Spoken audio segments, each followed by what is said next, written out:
Então, nós vamos nos basear no documento 91, que é a evolução da prece, né? E eu trouxe algumas coisas já que a ciência fala também e que comprovam o que está nesse documento.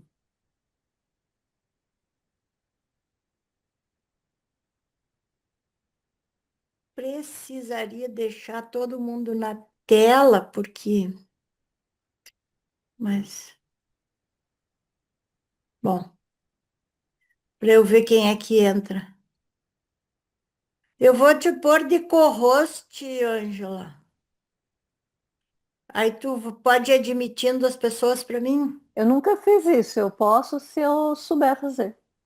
Alguém sabe que a Lilian não entrou? É Sabine só, é sabe. só ali quando só admitir, só tu cuida o nome. Se é alguém que tu Uhum, acha meio estranho, não conhece, uhum. você não admite, Tá, tá? mas vai aparecer onde o nome da pessoa querendo entrar? Vai aparecer para ti na tela, Tá ali legal. em cima, Uhum. tá? Tá, pode deixar. É que eu não queria ficar. É que no PDF eu não consigo ficar vendo as pessoas, por isso que às vezes eu não É. ponho no PDF. Uhum. Mas enfim. Bom, esses avisos aqui, então, né? A sala está sendo gravada. Se alguém não quiser que a imagem apareça, pode deixar a câmera fechada. Deixe os microfones fechados durante a apresentação, né? Para evitar interferência, mas vocês podem abrir e interromper quando quiserem. E pedimos que sejam breves nos comentários, né? Para dar tempo para que todos se manifestem. Bom, então, esse documento, ele começa assim, a oração como uma atividade da religião, como nós vimos, é a evolução da prece, né? Evoluiu das expressões anteriores não religiosas, do monólogo e do diálogo. Quando os homens primitivos atingiram a autoconsciência, adveio como corolário inevitável da consciência do outro, o potencial dual de uma resposta social e de reconhecimento de Deus. As formas iniciais da oração não eram dirigidas à deidade. Essas expressões eram muito parecidas com aquilo que vós diríeis a um amigo quando vos lançais em um empreendimento importante. Deseja-me sorte. O homem primitivo era escravizado pela magia. A sorte, boa e má, entrava em todos os assuntos da vida. Quando os conceitos sobre os fantasmas e os espíritos evoluíram, esses pedidos passaram a ser dirigidos a entidades supra-humanas, e com a consciência dos deuses, essas expressões alcançaram os níveis da prece genuína. Como uma ilustração disso, entre certas tribos australianas, as preces religiosas primitivas antecederam as suas crenças nos espíritos e nas personalidades supra-humanas. Então, como começou, né? A prece primitiva. A função da religião evolucionária primitiva é conservar e ampliar os valores sociais, morais e espirituais essenciais, que aos poucos vão tomando forma. Essa missão da religião não é conscientemente observada pela humanidade, mas é realizada principalmente pela função da oração. Todavia, não for a salvaguarda proporcionada pela oração, todos os dias sagrados transformar-se-iam rapidamente em meros feriados. Hoje, basicamente, hoje os feriados se transformaram em meros feriados, né? Mesmo os religiosos, eu acho que muito poucos ainda se é preservado pela oração, né? A religião e os seus atos, dos quais o principal é a oração, estão aliados apenas àqueles valores que têm reconhecimento social geral e a aprovação do grupo. Portanto, quando o homem primitivo tentou gratificar as suas emoções mais basais ou realizar as suas ambições não disfarçadamente egoístas, ele ficou privado do consolo da religião e da ajuda da oração. A oração, portanto, muito cedo se tornou uma poderosa promotora da evolução social, do progresso moral e da realização espiritual. Muitas pessoas ainda se reúnem, né, para oração, para... Existem ainda muitos grupos de oração, né? Mas a mente primitiva não era nem lógica nem coerente. Os primeiros homens não percebiam que as coisas materiais não eram do domínio da oração. Essas almas de mente simples constataram que a comida, o abrigo, a chuva, a caça e outros bens materiais aumentavam o bem-estar social. E assim sendo, começaram a fazer preces para obter essas bênçãos materiais. Ainda que se constituísse em um desvirtuamento da oração, isso encorajava o esforço de realizar esses objetivos materiais por meio de ações sociais e éticas. A prece é apenas um monólogo para o tipo mais primitivo de mente. Muito cedo se transforma em um diálogo e rapidamente se expande ao nível do culto grupal. A prece significa que os encantamentos pré-mágicos da religião primitiva evoluíram até aquele nível no qual a mente humana reconhece a realidade dos poderes benéficos ou dos seres capazes de elevar os valores sociais e de ampliar os ideais morais. E mais ainda, significa que essas influências são supra-humanas e distintas do ego do ser humano autoconsciente e do ego dos seus semelhantes mortais. A oração verdadeira, portanto, não surge antes que a ação da ministração religiosa seja visualizada como pessoal.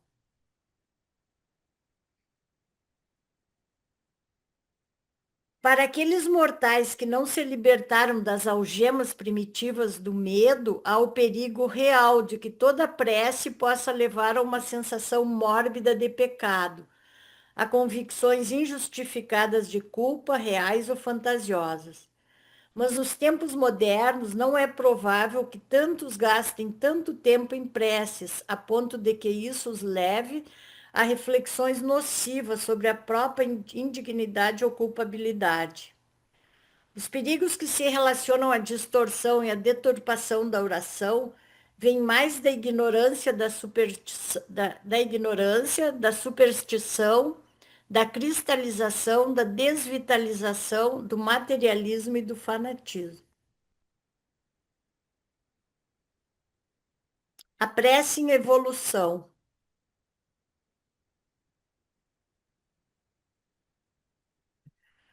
As primeiras preces eram meramente desejos verbalizados, uma expressão de desejos sinceros. Em seguida, a prece tornou-se uma técnica de obter a cooperação dos espíritos, e então atingiu uma função mais elevada, a de ajudar a religião na conservação de todos os valores dignos de serem preservados. As preces, tanto quanto a magia, surgiram como fruto das reações de ajustamento do homem ao meio ambiente urantiano. Mas a parte essa relação generalizada tem pouco em comum. A prece sempre indicou uma ação positiva da parte do ego que a pronuncia. Tem sido sempre psíquica e algumas vezes espiritual. E a prece algumas vezes tem se tornado tão materialista que chegou a degenerar-se em uma técnica pseudo-mágica, de evitar o uso dos esforços, os quais são os requisitos mesmos para a solução dos problemas urantianos. Se quiserem fazer algum comentário, também podem interromper. Quando o homem aprendeu que a prece não podia coagir os deuses, ela transformou-se mais em um pedido, em uma busca de favores. Mas a oração verdadeira é, na realidade, uma comunhão entre o homem e o seu Criador. né? Vê que aqui ele já fala em oração, né? Não falou mais. A prece parece uma coisa mais de pedido mesmo, né? De orientação, não sei, uma coisa parece mais material, né? A oração já parece uma coisa. Para mim, quando fala oração, assim, realmente já é uma coisa mais entre o homem e o divino, né? Quando a religião está desprovida de um Deus pessoal, as preces transladam-se para os níveis da teologia e da filosofia. Quando o conceito mais elevado de Deus em uma religião é o de uma deidade impessoal, como no idealismo panteísta, embora forneça a base para certas formas de comunhão mística, isso se tem demonstrado fatal à potência da oração verdadeira, que representa sempre a comunhão do homem com um ser pessoal e superior. Novamente aqui ele fala oração, né?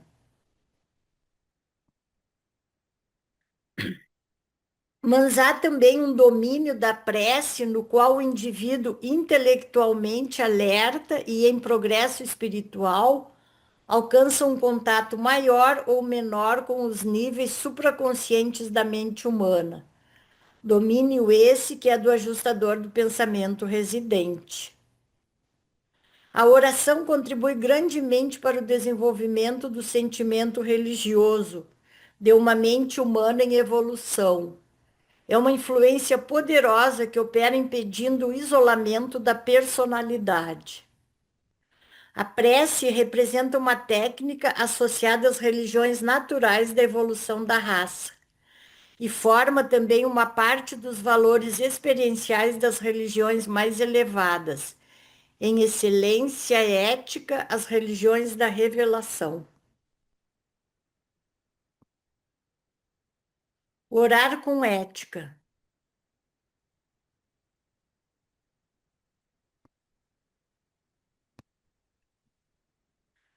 Nenhuma prece. Aqui eu estou indo mais rápido, mas depois, quando a gente chegar ali numa outra parte, a gente vai discutir mais. Vocês vão ver quando entra aquela parte assim que a ciência já está comprovando aqui. Nenhuma prece parece ser ética quando o suplicante busca uma vantagem egoísta sobre os seus semelhantes. A prece egoísta e materialista é incompatível com as religiões éticas, que estão fundadas sobre o amor não egoísta e divino. As preces desprovidas de ética retroagem até os níveis primitivos da pseudomagia e são indignas das civilizações avançadas e das religiões esclarecidas. A prece egoísta transgride o espírito de toda a ética baseada na justiça do amor. A prece nunca deve ser prostituída a ponto de tornar-se uma substituta para a ação. Toda prece dentro da ética é um estímulo à ação e um guia para os esforços progressivos na direção das metas idealistas de realização do supra-eu. É aquela história, né, que eles dizem que te ajuda que eu te ajudarei, né? Porque não adianta ficar orando e não fazer nada, né? É bem isso, a ponto de tornar-se uma substituta para a ação. A prece nunca pode ser uma substituta para a ação. Em todas as vossas preces, sede equânimes. Não espereis que Deus demonstre parcialidade, que ame a vós mais do que os seus outros filhos, vossos amigos, semelhantes e até mesmo os inimigos. Mas a prece das religiões naturais ou das religiões que evoluíram, a princípio não tem ética, como tem a oração nas religiões posteriores reveladas. Toda prece individual ou comunitária pode ser egoísta ou altruísta. Isto é, a prece pode estar centrada no eu ou nos outros. Quando a oração não busca nada para quem a faz, nem para os seus semelhantes, então tal atitude da alma tende para o nível da verdadeira adoração. Aqui, novamente, eles falam oração, né? E aqui eles já dão uma dica do que seria adoração, que a gente tanto fala, né? é um estado de oração, né? Realmente entre, eu acho que a pessoa e o divino, assim, né? Sem nenhuma, quando ela não busca nada, né? Sem nenhum pedido. As preces egoístas envolvem confissões e súplicas e frequentemente consistem em pedidos de favores materiais. A prece torna-se um tanto mais ética quando lida com o perdão e busca sabedoria para uma mestria mais elevada de si próprio. A prece egoísta, no caso, é como o bronze que soa e o símbolo que ressoa, né? A prece egoísta. Sim.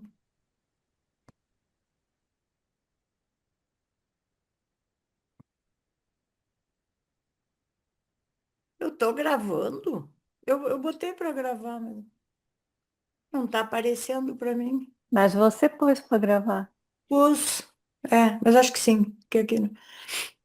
Enquanto o tipo não egoísta de prece é fortalecedor e confortador, a prece materialista está fadada a desapontar e a desiludir, pois até mesmo as descobertas científicas avançadas demonstram que o homem vive em um universo físico de lei e de ordem. A infância de um indivíduo ou de uma raça é caracterizada pela prece primitiva, egoísta e materialista. A pessoa espiritualmente avançada, no entanto, deve ter um grande cuidado ao tentar desencorajar uma mente primária ou imatura a respeito desse tipo de prece. Isso eu acho muito legal, por diversas vezes o livro de Urântia dá esses toques assim na gente, né? A gente nunca deve desmerecer quem ainda faz uma prece um pouco mais primitiva, alguma coisa, faz né, uma oração. Eles sempre falam isso para a gente ter esse cuidado. Essa pessoa está evoluindo, um dia ela vai chegar num outro estágio, né? Ó. Eu acho bem legal isso. A pessoa espiritualmente avançada, no entanto, deve ter um grande cuidado ao tentar desencorajar uma mente primária ou imatura a respeito desse tipo de prece, né?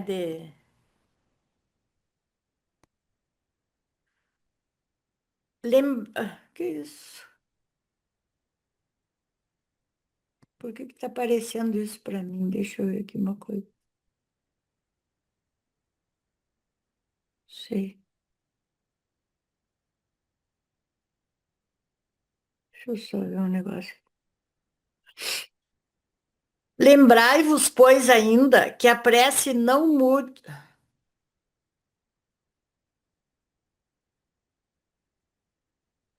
Por que está me aparecendo? Lembrai-vos, pois, ainda que a prece não mude Deus. Muito frequentemente, ela efetua grandes e perduráveis mudanças naquele que a realiza com fé e expectativa confiantes. A prece tem engendrado muita paz nas mentes e muita alegria, calma, coragem, mestria sobre si próprio e equanimidade mental nos homens e nas mulheres de raças em evolução. Tiago, tá me aparecendo um lembrete aqui, não sei o que que é isso.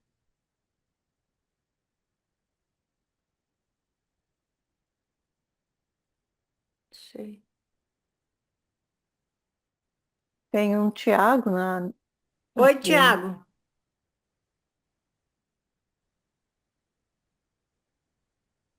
Ah, saiu. Hum, Estranho. Não vou admitir mais.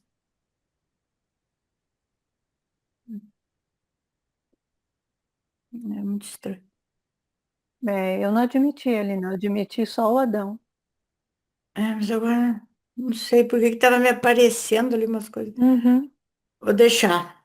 Ele tentou entrar de novo, mas não vou. As repercussões sociais da prece. Ei, Estela, esse Hum? Tiago aí, ele já participou e participava antigamente dos grupos, ele era lá do Urante Students, que Pois é, eu faz estava tempo que ele pensando, entra. será que é aquele? É ele, eu reconheci pela foto. Ele usava na foto do perfil. Ah, tá. Bom, deixa se ele entrar de novo, eu admito. Aqui apareciam umas coisas aqui, Tiago, não sei o que, na minha. Achei estranho. Né? Ele está na sala de espera. Ah, ele tá? Não, acho que Tá. ele caiu. Não, tá lá, tô vendo aqui. Ah, então admite, vamos ver. Pronto, admiti, vamos ver. É, mas eu não sei por que estava me aparecendo. É, entrou. Tá aí.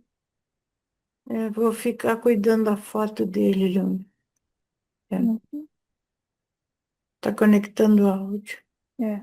Oi, Tiago, tá com problema para.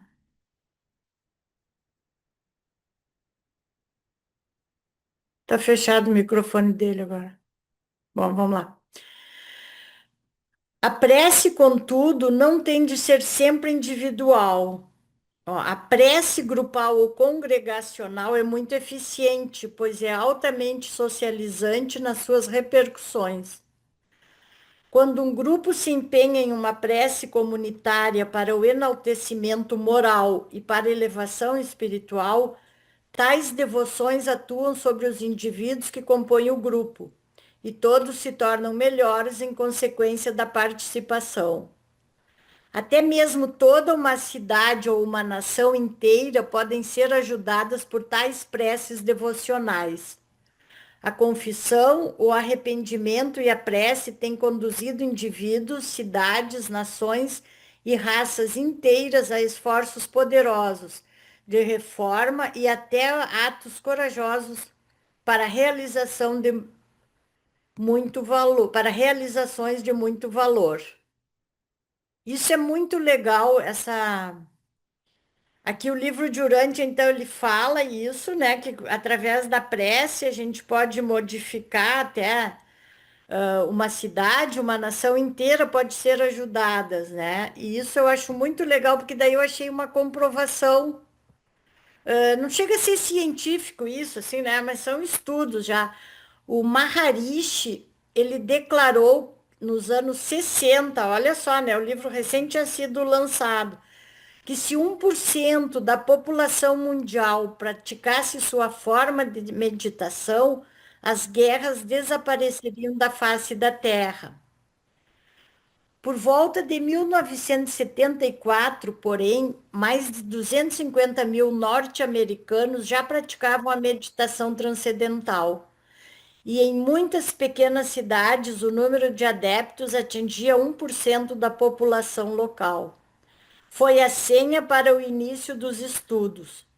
O primeiro deles foi realizado em dezembro de 1974. Os números mostraram diferenças significativas. As taxas de crimes caíram nas cidades com 1% de meditadores e subiram nas outras. Então, vocês viram nesse slide, isso aqui o livro de Urântia está dizendo, né, que uma cidade inteira e até uma nação pode ser ajudada com essas preces. E aqui veio a comprovação, né, que as taxas de crime caíram, né, nas cidades onde eles praticavam essa meditação. Tem aquele estudo também do Ho Oponopono, né, que tem o livro do cara aquele, também aquilo foi uma experiência que ele fez, até podia ter trazido aqui, depois eu vou pôr para uma outra apresentação, que o...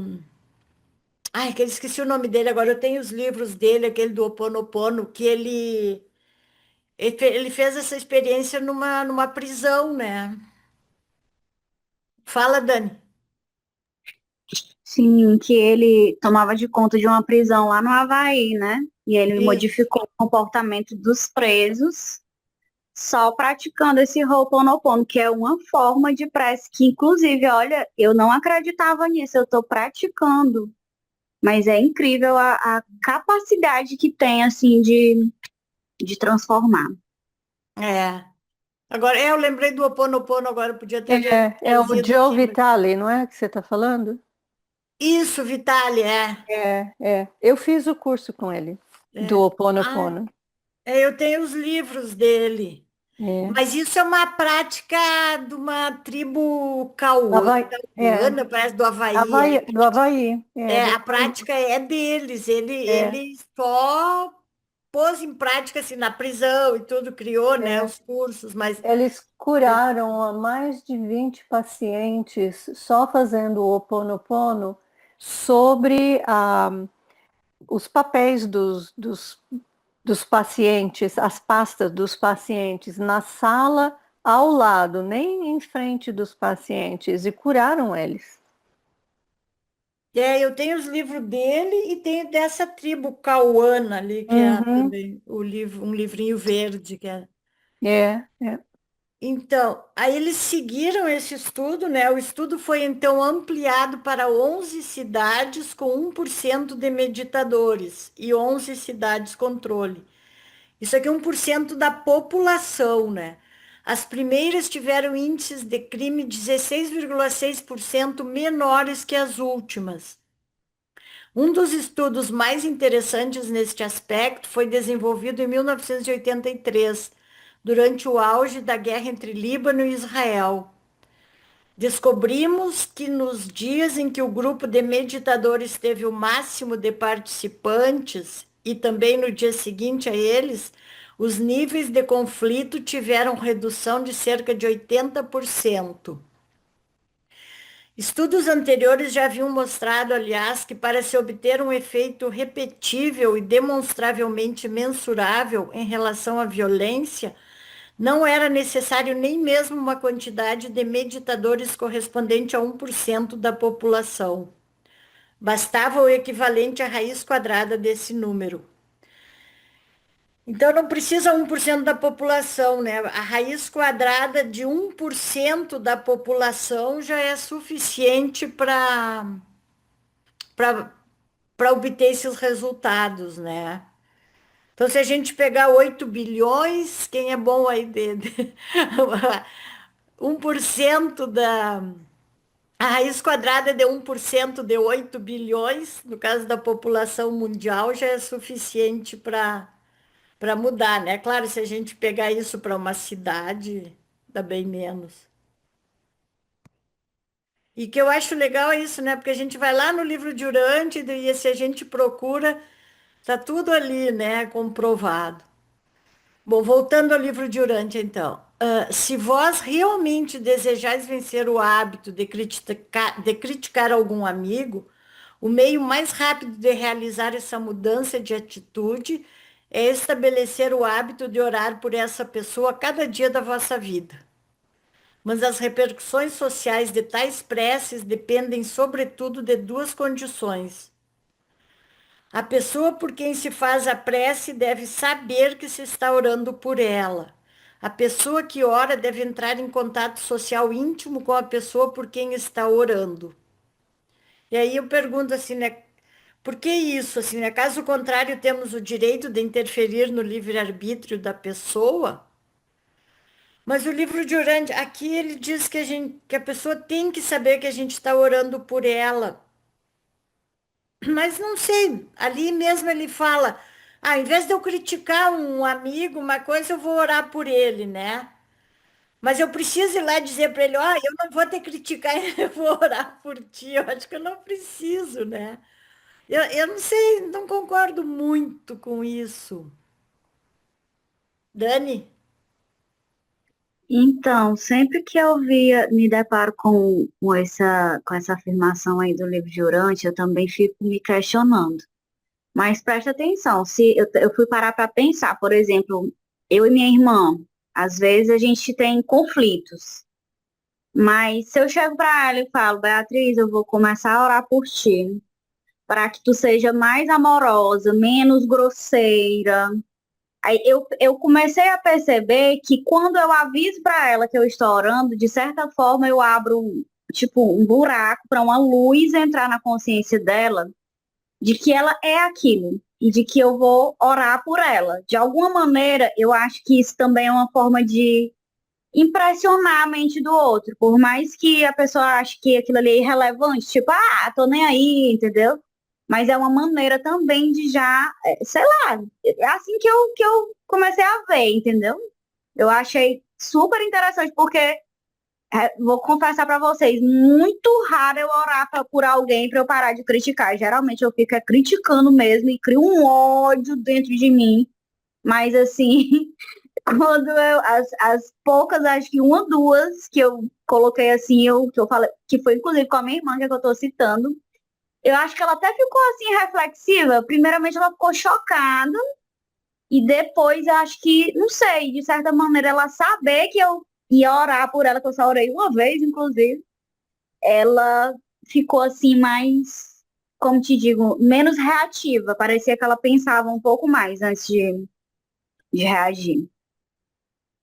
Eu tenho uma prima da minha mãe que elas têm um grupo de oração muito forte. E ela é muito católica. E elas só oram assim. É um grupo de oração para pessoas doentes, né?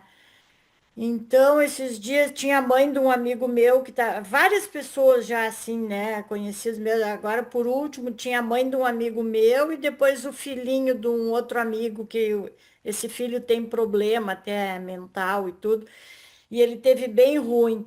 Então, assim, quando eu não tenho muita intimidade, não sou eu que vou orar, não tenho muita intimidade assim com as pessoas, eu sempre pergunto se elas querem que eu passe o nome, né, da pessoa para esse grupo fazer oração.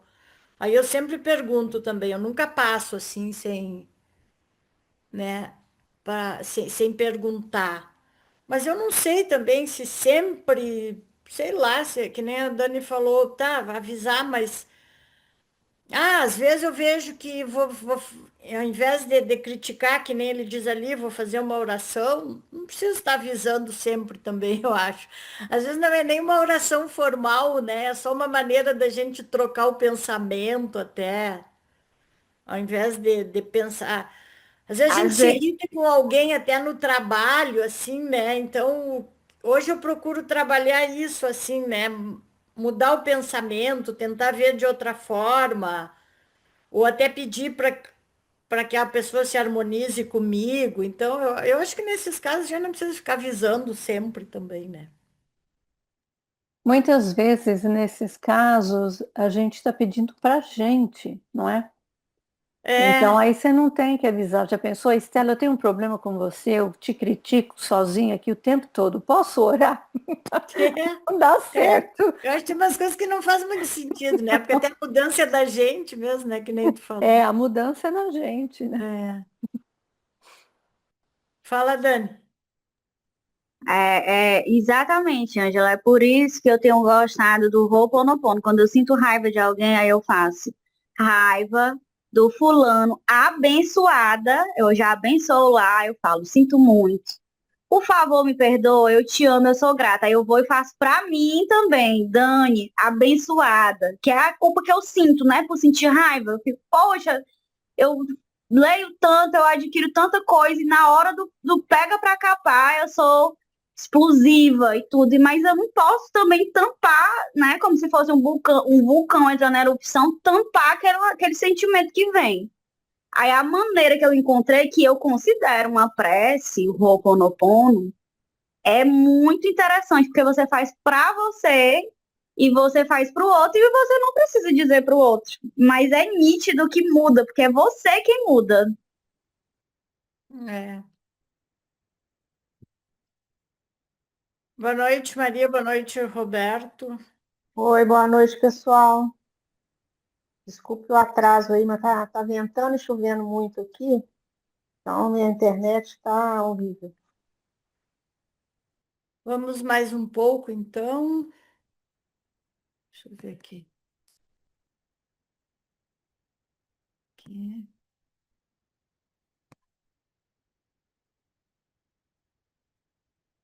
Então, a prece é a técnica pela qual, mais cedo ou mais tarde, toda religião torna-se institucionalizada. E com o tempo, a prece torna-se associada a inúmeras agências e agentes secundários, alguns que ajudam e outros que são decididamente deletérios, tais como os sacerdotes, os livros sagrados, os rituais e cerimoniais de adoração. Nossa, deletérios. As mentes de maior iluminação espiritual devem, todavia, ser pacientes e tolerantes. Ó, de novo aqui ele repete, né, com outras palavras o que a gente viu lá em cima. Com os intelectos menos dotados, aqueles que ardentemente almejam um simbolismo para que o seu fraco discernimento espiritual seja mobilizado. Os fortes não devem encarar os fracos com desdém.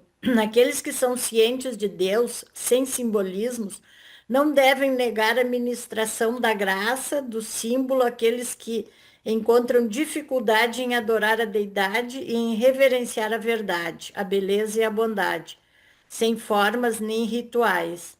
Na prece de adoração, a maioria dos mortais visualiza algum símbolo como meta e objeto para suas devoções. Ele fala que, né, a gente não deve reverenciar, tá, não deve condenar quem ainda usa, né, os simbolismos, os rituais. Mas até aqui, quando a gente se junta e no início ou faz uma meditação ou uma oração, não deixa de ser um ritual. Né? Eu vejo que o livro de Urântia tem alguns rituais, assim, alguma coisa, não... Claro, a gente não precisa de uma imagem, de uma coisa na prece, para fazer uma prece, uma coisa, mas também, eu acho que a vida tem tantos rituais.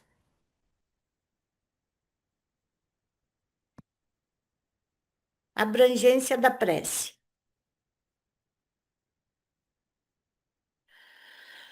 A prece, a menos que esteja em ligação com a vontade, com as ações das forças espirituais pessoais e com os supervisores materiais de um reino, não pode ter nenhum efeito direto sobre o vosso próprio meio ambiente físico.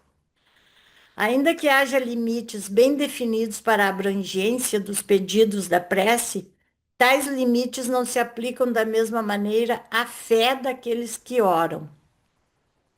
A prece não é uma técnica de cura para doenças reais e orgânicas, isso é muito legal também, mas tem contribuído enormemente para o gozo de saúde abundante e a cura de inúmeros males mentais, emocionais e nervosos. E mesmo no caso de doenças causadas por bactérias reais, a prece muitas vezes tem aumentado a eficácia dos remédios empregados. A prece tem transformado muitos seres inválidos, irritadiços e queixosos em paradigmas de paciência e tem feito deles uma inspiração para todos os outros indivíduos humanos sofredores. Aqui tem um caso, ó, que eu acho que a gente não pode. Eu não posso chegar para uma pessoa e dizer, ó, eu vou orar para ti, para tu deixar de ser irritadiço, queixoso, inválido, né? E aqui ele está falando, né, que ela transforma esses seres, né? Mas como é que a gente vai chegar e vai dizer para a pessoa, né? Ó, Ah, tô orando para ti, para tu deixar de... Aí ele vai ficar mais irritado ainda. não, a gente dá uma assim de esquerda, né? Eu pergunto, você gostaria que eu te incluísse nas minhas orações?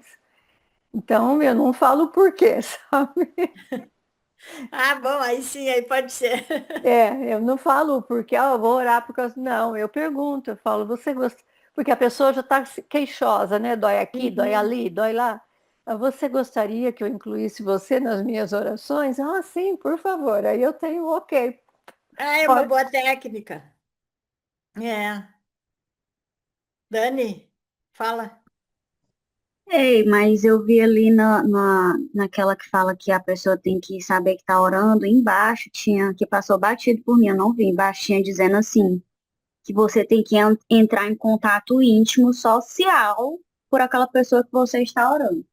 Mas aí, gente, presta atenção. Essa questão de, por exemplo, eu vou falar para minha avó, tô dando um exemplo real, que eu já tô pensando em como que eu vou falar para ela, que eu vou orar para ela. Que ela tá muito irritadiça.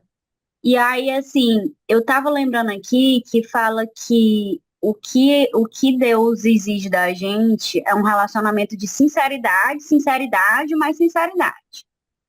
E aí, assim, eu acho que é uma coisa muito sincera quando você chega para alguém, por exemplo, chegar pra minha avó, olha, vó, a senhora anda tão irritadiça, isso lhe faz tão mal, eu vou orar para a senhora, para que a senhora se torne uma pessoa mais leve, é o tom que você fala. Eu acho, né? Que seria assim o tom. Se alguém chegasse para mim para falar de uma coisa que eu tô ali possessa, mas ela chega num tom tão amoroso, tão sincero, tão honesto, com aquela intenção verdadeira de, de querer assim, me ajudar, eu acho que a minha receptividade com essa pessoa vai ser até de baixar a guarda. E olha que porque eu tô falando aqui que eu me conheço, eu sou uma pessoa muito tempestuosa. Se eu estiver no auge, eu não sei. Eu posso até agarrar a pessoa pelo pescoço.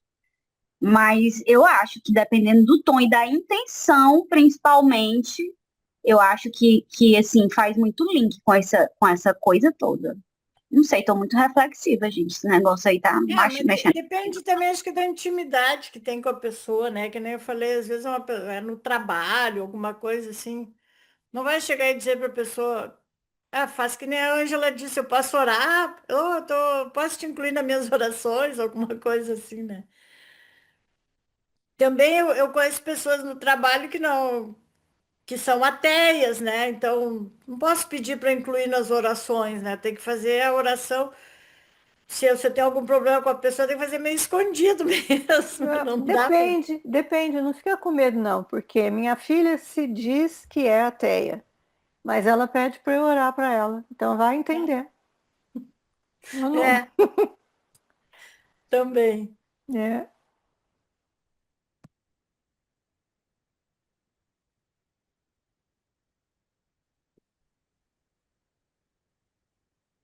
Então, vamos para a próxima. Mas eu acho muito legal isso aqui, porque aqui eles falam, então, não é uma técnica de cura para doenças reais e orgânicas, né? Mas ela tem contribuído enormemente. E mesmo as doenças reais, ela potencializa, né? Claro, ninguém vai parar de tomar remédio, mas ela potencializa a eficácia dos remédios, né? Uhum. E agora nós vamos ver que isso aqui também já foi comprovado. Esse livro aqui eu tenho ele, Medicina, Religião e Saúde, do Dr. Harold Koenig, tá? Esse médico, ele veio a Porto Alegre, que aqui em Porto Alegre tem o Dr. Lucchesi, que é um dos maiores cardiologistas do Brasil. E ele é religioso, assim, e ele faz parte desse grupo de médicos, assim, né, que estudam a eficácia da prece, tudo para as doenças, né? E ele trouxe o doutor, eu até participei do congresso esse, ele trouxe esse Harold Koenig aqui para um congresso de medicina e religiosidade, era mais ou menos esse o nome, eu acho, nem me lembro faz tempo. Ele trouxe o doutor Koenig, daí eu comprei o livro dele até no Uhum. congresso. E tem esse outro que é o Dr. Andrei Newberg, professor da Universidade Thomas Jefferson, nos Estados Unidos, ele disse: a oração e a meditação são realmente poderosíssimas. Quando iniciamos essas práticas regularmente, o nosso cérebro aumenta a atividade dos lobos frontais e da área de linguagem, da mesma forma que acontece com a comunicação. Isso aqui eles Olha, já têm, né? O cérebro mapeado, assim, que eles mostram. A análise foi realizada com 40 mil pacientes. E o Harold Koenig, ele afirma os benefícios da fé para a saúde e sustenta que os crentes são mais altruístas. Recomenda que as pessoas rezem e frequentem a missa. Cita as escrituras em conversas sobre ciência e acredita que o benefício para a saúde pode ocorrer por intervenção direta de Deus. Existem mais de 2.000 estudos baseados em dados quantitativos, publicados em periódicos científicos, que documentam uma relação positiva e significativa entre envolvimento religioso e condição de saúde, tanto mental quanto física. Cerca de 80% da pesquisa existente é sobre saúde mental e 20% sobre saúde física. Há mais de 120 estudos que examinam a relação entre envolvimento religioso e mortalidade. Mais de 2/3 deles mostram que quanto mais religiosas as pessoas são, mais tempo elas vivem. Claro que morre muita gente jovem, religiosa e tudo, né? Mas se vai fazer uma estatística, vai ver que elas vivem mais, né? Isso já, quando eu fazia meu mestrado, que já faz 30 anos, a minha orientadora já falava sobre isso. Há 30 anos que ela já falava, né? Ela viajava todo ano para o exterior e ela sempre falava que essas pesquisas já estavam comprovando, né? Hoje já tem muita coisa.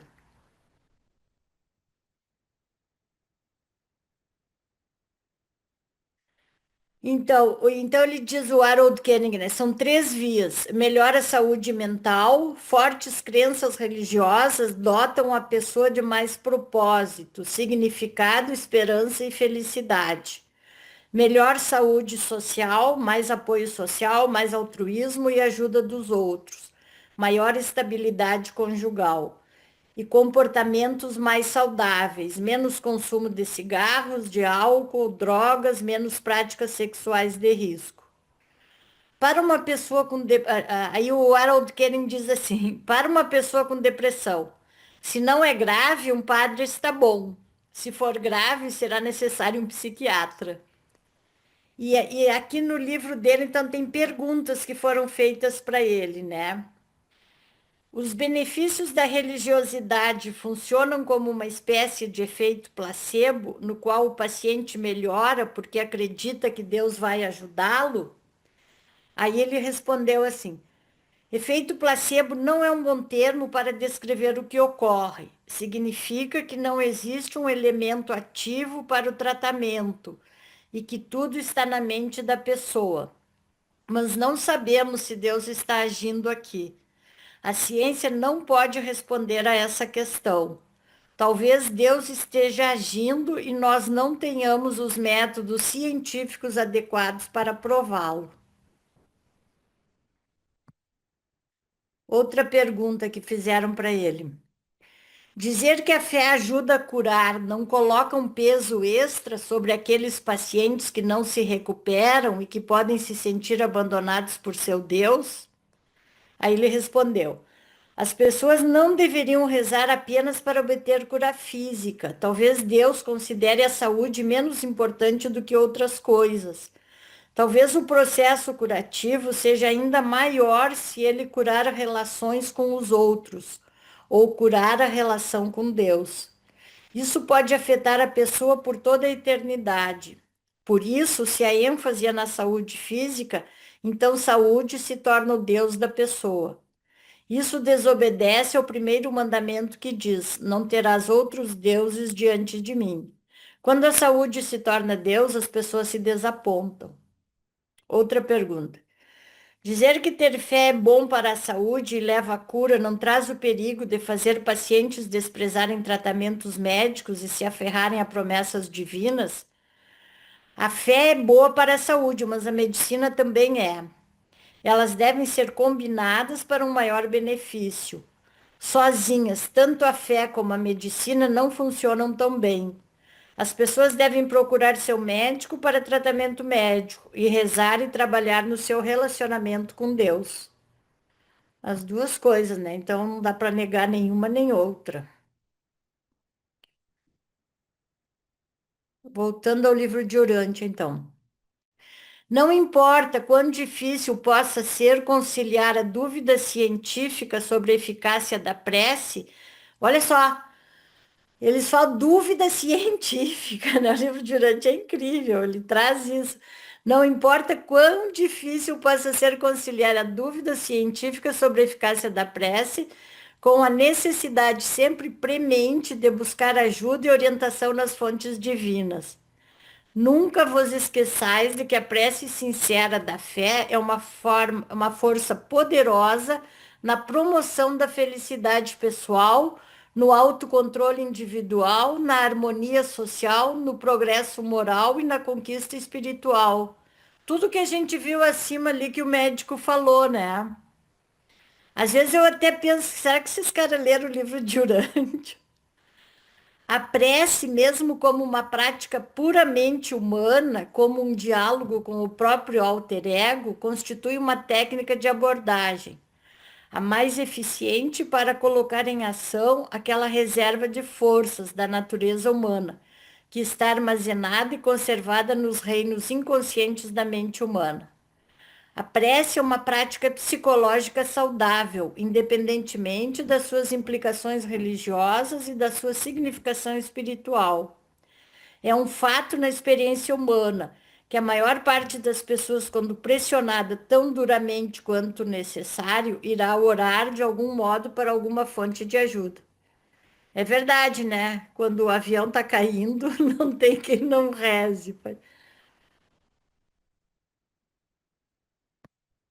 Não vocês já estão ociosos a ponto de pedir a Deus que resolva todas as vossas dificuldades, mas nunca hesitais em pedir a Ele a sabedoria e a força espiritual para guiar-vos e sustentar-vos, enquanto estiverdes enfrentando corajosa e resolutamente os problemas que surgirem. Isso é muito legal, né? Eles, eles dizem que a gente tem que pedir mesmo, né? Claro, não vai pedir para ele resolver tudo, mas pelo menos força para a gente poder resolver, né?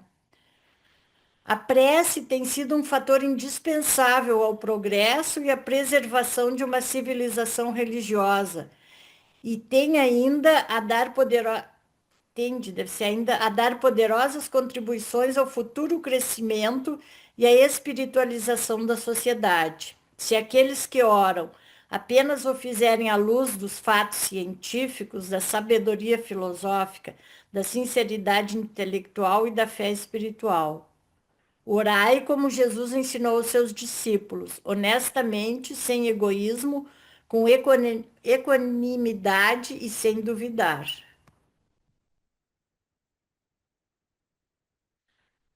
Mas a eficácia da oração na experiência espiritual pessoal daquele que ora não é de modo algum dependente do seu entendimento intelectual. De novo, aqui eles falam, né? Que, da sua acuidade filosófica, do seu nível social, do status cultural, nem de outras aquisições suas na vida mortal. Os sucedâneos psíquicos e espirituais de quem ora com fé são imediatos, pessoais e experienciais. Não há outra técnica por meio da qual qualquer homem, a despeito de todos os seus outros feitos mortais, possa tão efetiva e imediatamente aproximar-se do umbral do reino no qual ele pode comunicar-se com aquele que o criou, no qual a criatura entra em contato com a realidade do Criador, com o ajustador do pensamento residente. Agora o misticismo, o êxtase e a inspiração. E muito frequentemente aquilo que os místicos sobreexaltados consideram inspiração divina não passa das Ai, vou ter que ligar minha bateria aqui. Tá. Assim, indo a carga, só um pouquinho.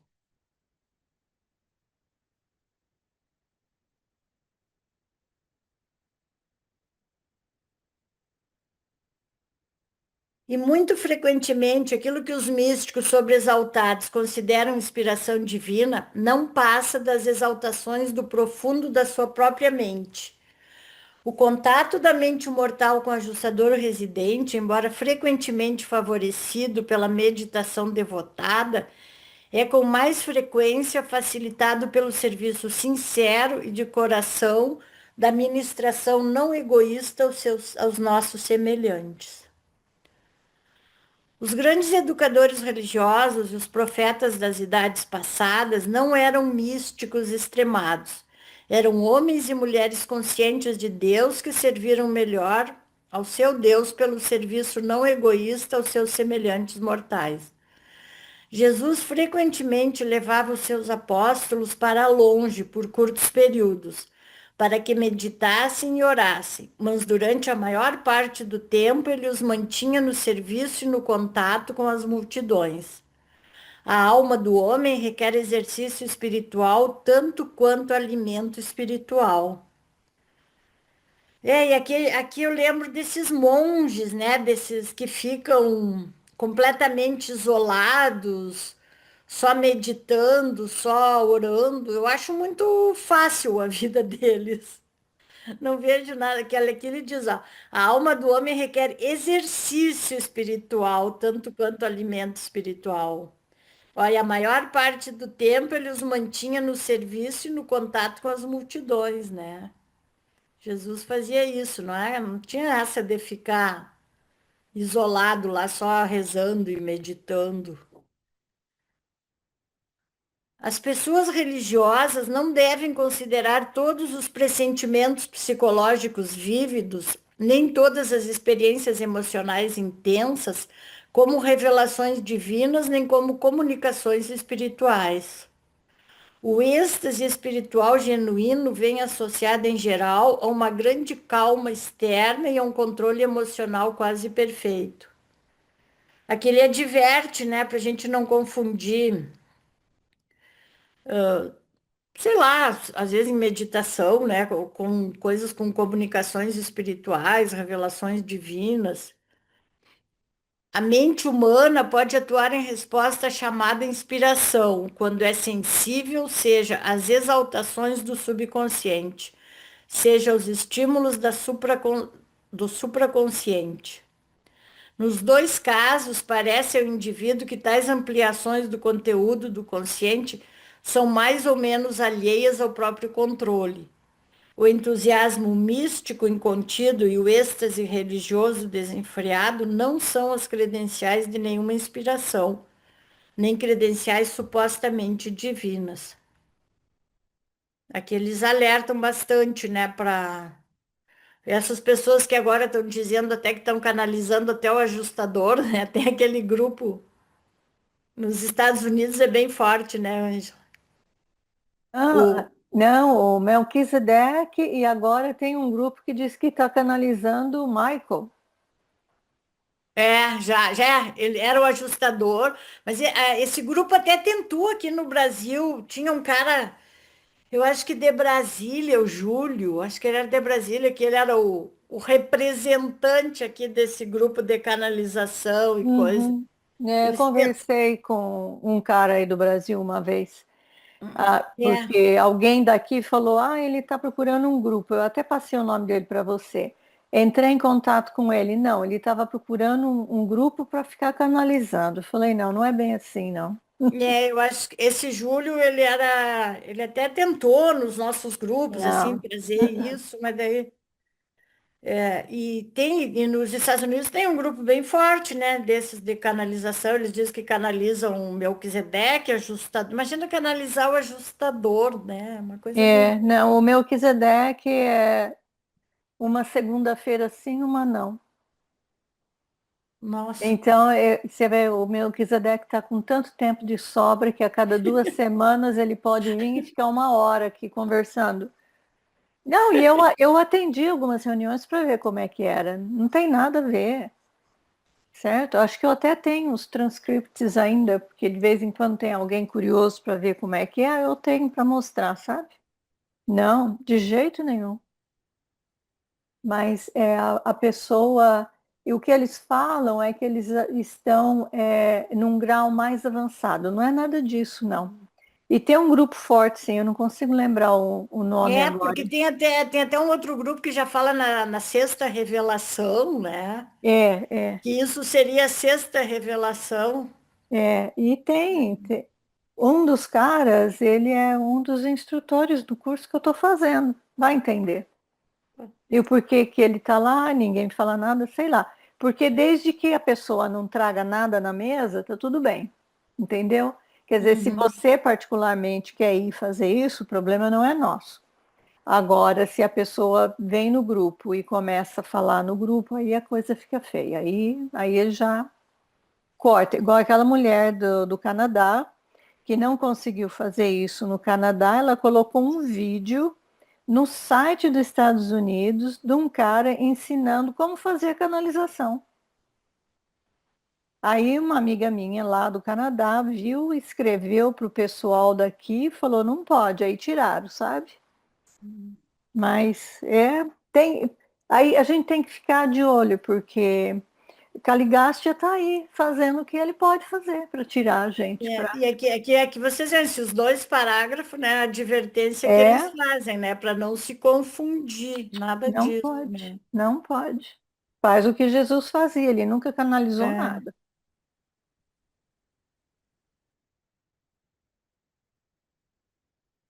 Fala, Dani. É isso, ela tem, tem uma parte do livro que fala que até quando a gente acha que tá tendo respostas ou contato com o ajustador, é melhor que a gente pense que não é, né? É, é verdade. Eu achei É, incrível. O Melquisedeque, o Micael e é. Nébano estão canalizando, tá top, viu? E já é a sexta revelação, viu? Sim. É, mas eles falam mesmo na sexta revelação. Antes eu via também algumas coisas no Facebook, depois parei e acho que nem não vejo mais. Eles chamam de correção do tempo. Esse Ah, grupo, o nome, Correcting Time. É grande, não é pequeno, não.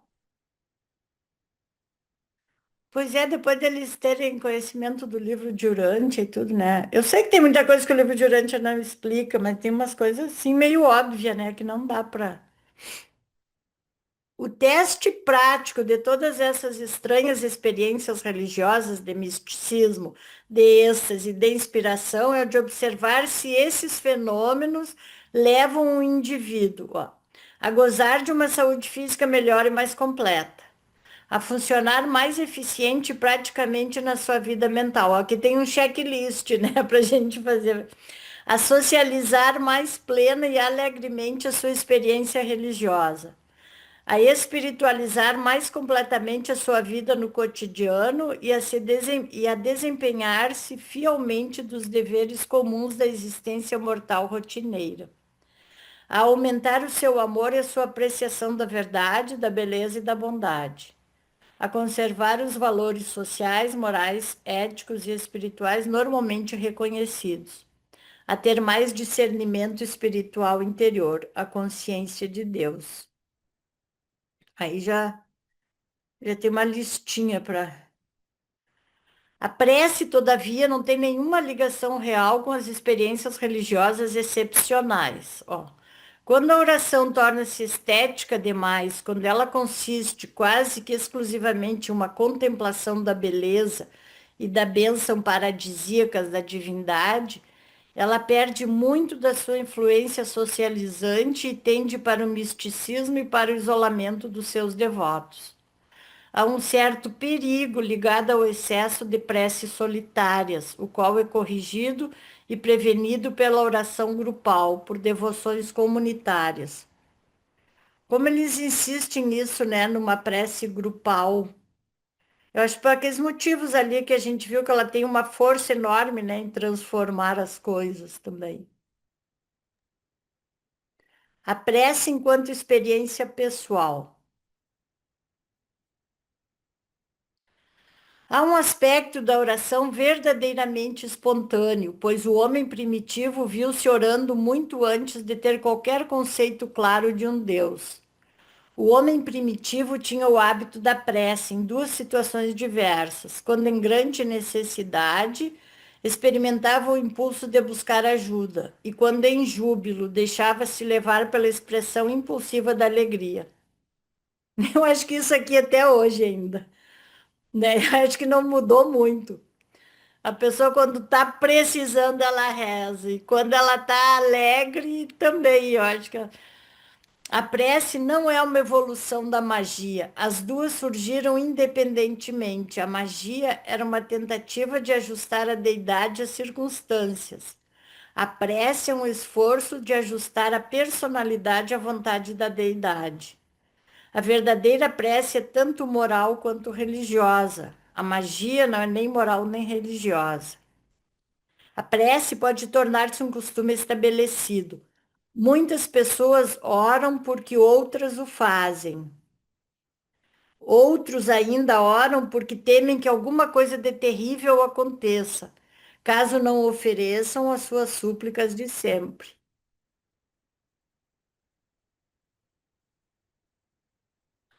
A prece genuína aumenta o crescimento espiritual, modifica as atitudes e produz aquela satisfação que vem da comunhão com a divindade. É um transbordamento espontâneo da consciência de Deus. Deus responde à prece do homem, dando a ele uma revelação acrescida da verdade, uma apreciação revalorizada da beleza e uma concepção ampliada da bondade. A prece é um gesto subjetivo que, todavia, leva ao contato com poderosas realidades objetivas nos níveis espirituais da experiência humana. É uma tentativa significativa do ser humano de alcançar valores supra-humanos. É o estímulo mais potente para o crescimento espiritual. As palavras da oração são irrelevantes, elas são meramente o canal intelectual pelo qual o rio da súplica espiritual tem a oportunidade de fluir. Nossa, aqueles foram até filosóficos. O rio da súplica espiritual tem oportunidade de fluir. O valor das palavras em uma prece é puramente autossugestivo dentro das devoções íntimas e sócio-sugestivo nas devoções grupais. Deus responde à atitude da alma, não às palavras. Então, eles falam que não é tão, né? A gente pode fazer uma prece bem pessoal, né? Com as próprias palavras, assim, uma oração. A prece não é uma técnica para se escapar do conflito, é antes um estímulo ao crescimento em face desse mesmo conflito. Orai apenas pelos valores, não pelas coisas, pelo crescimento, não pela gratificação. Aqui eles estão ensinando, né, como orar. As condições. Fala, Dani. Estela, e como que seria essa atitude da alma aí? Não entendi, não.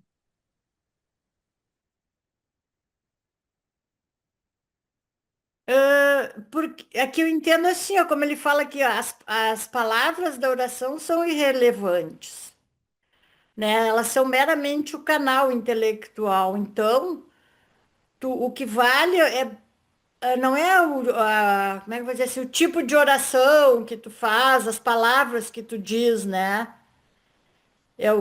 Ele responde à tua atitude, ao que tu realmente quer. O porquê que tu tá fazendo aquela oração, não é o que tu tá dizendo. Assim que eu entendi. Tem que vir de dentro do coração, com sinceridade. Porque É. tem pessoas que fazem uma oração maravilhosa, cheia de palavra bonita, floreada, e não quer dizer nada. Eu Uhum. encontro muitos assim, sabe?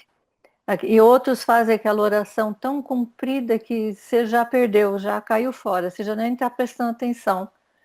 Então, quer dizer, tem que ser simples, tem que ser sincero, não é? Ou aquela coisa mecânica, assim, né? Pegar um terço e rezar 10 Ave Maria, 20 Ave Maria. É que eu levei em consideração a palavra alma e associei com aquela coisa que a alma é de um material moroncial. Aí por isso que eu fiquei assim, que aí é o próprio texto do livro, né? Pensei que era Não, uma mas coisa mais. o livro não é tão literal assim também. Às vezes eles usam até a palavra coração e tudo. Uma atitude da alma ali é aquilo mesmo, que vem de dentro, que nem a Ângela falou. Ivanil levantou a mão, acho que depois o Leonardo também queria falar. Parece que tu Então, levantou a mão, Leonardo. falou bastante em falar na palavra, né? Eu sempre fico na dúvida se uma oração do pensamento, um pensamento coordenado tem o mesmo valor. Sempre tenho essa dúvida. Tem que verbalizar para que eu possa ouvir, para que alguém possa ouvir, ou tem valor só no pensamento? Se vocês puderem me ajudar, agradeço. Na minha opinião, Eu- não. Tem muitas orações que eu faço em pensamento. Você está numa situação, às vezes a gente está numa situação que o que eu faço? É uma prece para Deus. O que eu faço? Me dá orientação, entende? Você não verbaliza, é no pensamento.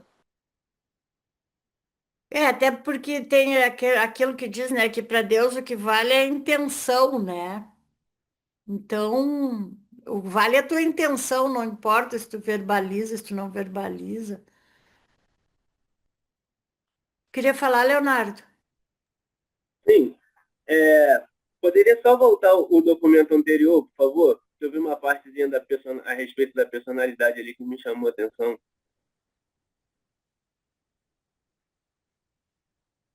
Ah, aqui ou antes?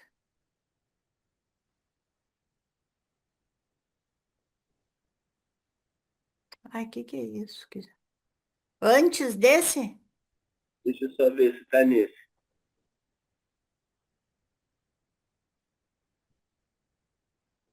Não, aqui não fala em personalidade. Deve ter sido antes desse, então. Tem esse. Aqui, ó. É, a prece é um esforço de ajustar. Não, Aqui? tava aqui onde diz, a prece é um esforço de ajustar a personalidade à vontade da deidade. Né? Eu achei legal porque nos ensina que a personalidade é imutável, né? Mas tem uma parte do livro também que diz que, apesar da personalidade ser imutável, ela pode ser caracterizada pela moralidade. Uhum. Né? Então, acredito eu que através das preces com valores espirituais, né, pode se caracterizar a personalidade pela moralidade,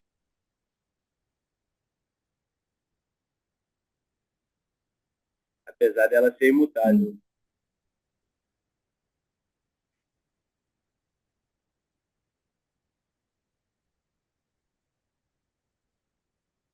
Era só mais essa observação só mesmo. Sim, legal. As condições para uma prece eficiente, então. Se quiserdes chegar a fazer uma prece eficaz, devereis ter em mente as leis sob as quais os pedidos prevalecem. Deveis qualificar-vos para uma prece poderosa, encarando com sinceridade e coragem os problemas da realidade do universo. Deveis possuir o vigor cósmico. Deveis ter exaurido honestamente toda a capacidade inerentemente humana de ajustamento. Deveis ser industriosos. Deveis entregar e abandonar todo o desejo da mente, toda a inspiração da alma, ao abraço transformador do crescimento espiritual. Deveis ter experimentado um enaltecimento dos significados e uma elevação dos valores. É preciso escolher do fundo do coração a vontade divina. É preciso anular o centro morto da indecisão.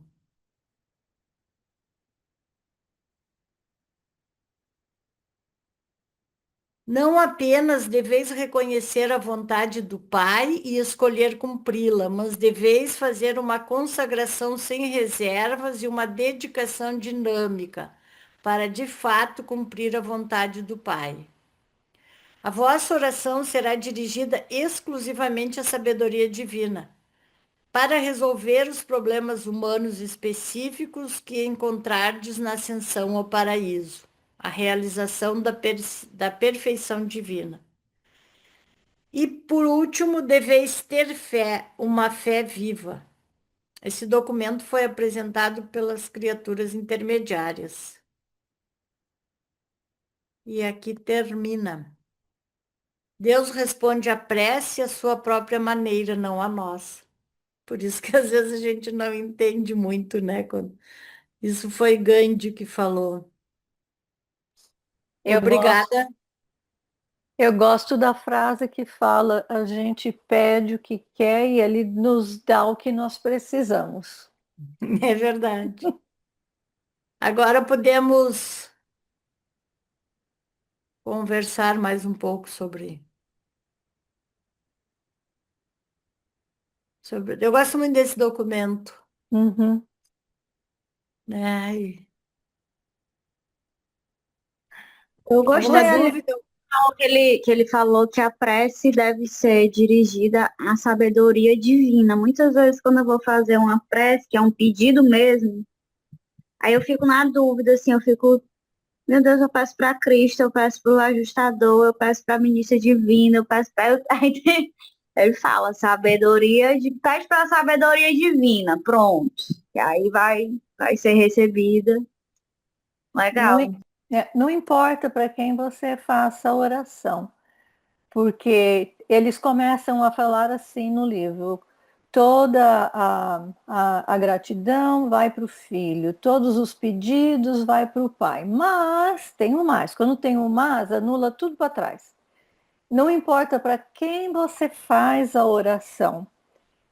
Quando a oração chegar lá onde tiver que chegar, vai ser dirigida para onde tem que ir. É como se fosse um correio, essa é a minha opinião. E chegar lá, eles encaminham para quem deve ser. Então, não tem, para quem você estiver fazendo oração, não faz muita diferença, porque eles acertam lá para quem que vai. Entendeu? Então, isso aí já é mais tranquilo. No meu grupo de É, oração, todo mundo que fala, eu já observei, a maioria é para o Pai, né? O Pai Celeste, Pai amoroso, Criador do universo, quer dizer, não importa.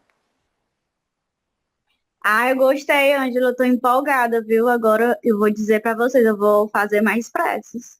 Mas, é, eu faço muito para os meus anjos que estão próximo aqui, né? Então, uhum. então é isso, depois eles encaminham, Ângela. Eles encaminham, não tem importância para quem se quiser, entendeu? Vai ter que sair, Geraldo. Boa noite, então. Ah, já saiu. Já Eu saiu. acho que eu geralmente faço aqui para eles, né? Que estão bem pertinho aqui. E são os que estão aqui bem. Então, eles que depois encaminhem para. E a, a mãe espiritual, como é que chama aqui ela em português? Mãe divina. A Não, não é. ministra divina? Ministro divina. Porque é ela que É. criou todos os anjos, então já viu, né? Ela que está aqui, ela está aqui, ela está em todo lugar. É diferente de Micael, não é?